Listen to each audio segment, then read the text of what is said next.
कीर्तीकर निवडणूक निर्णय अधिकाऱ्यांच्या कार्यालयात पोहोचल्याचं सध्या समजतंय।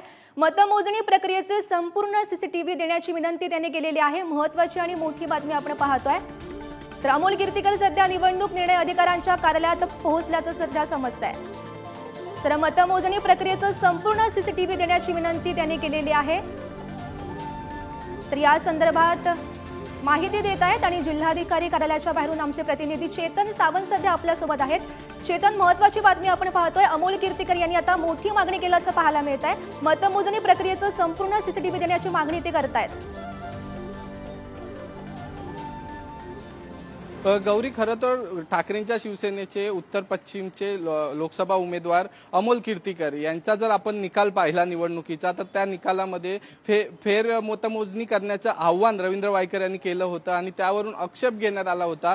त्याचबरोबर ठाकरेंच्या शिवसेनेकडून वारंवार आरोप करण्यात येत होते की मतमोजणी केंद्रावर ठाकरेंच्या शिवसेनेच्या आमदारांना जाण्यास परवानगी नव्हती, मात्र तिथे आशिष शेलार असतील किंवा भाजपचे आमदार असतील हे थेट तिथे जात होते, चर्चा करत होते। त्यामुळे कुठेतरी या सर्व निवडणूक मतमोजणी प्रक्रियेवर संशय व्यक्त करत होते ठाकरेंच्या शिवसेनेकडून।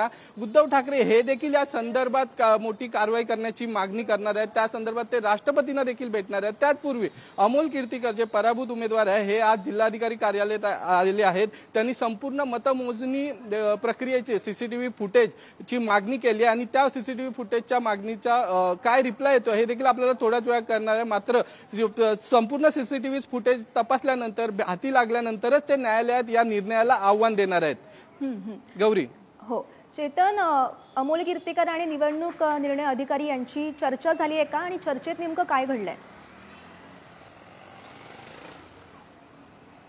गौरी, अमोल कीर्तीकर सध्या या जिल्हाधिकार्यालयात आहेत। ते जिल्हाधिकाऱ्यांशी चर्चा करत आहेत। त्यांनी सध्या सीसीटीव्ही फुटेजची आहे ती मागणी केलेली आहे, त्यांची मागणी देखील स्वीकार केलेली आहे। आता रिप्लाय नेमका काय येतो हे आपल्याला थोड्याच वेळात समजणार आहे। स्वतः अमोल कीर्तीकर इथे दाखल झाले आहेत, अवघ्या काही वेळातच ते खाली येतील आणि आपल्याशी चर्चा करतील, आपल्याला या संदर्भातली माहिती देतील। तोपर्यंत नेमकं जिल्हाधिकाऱ्यांकडून काय माहिती भेटते हे अजून आपल्यापर्यंत आलेलं नसलं तरी देखील अमोल कीर्तीकर यांची ही मागणी आहे, ही मागणी जिल्हाधिकाऱ्यांनी जो मागणीचा अर्ज आहे हा स्वीकारलेला आपल्याला पाहायला मिळतोय।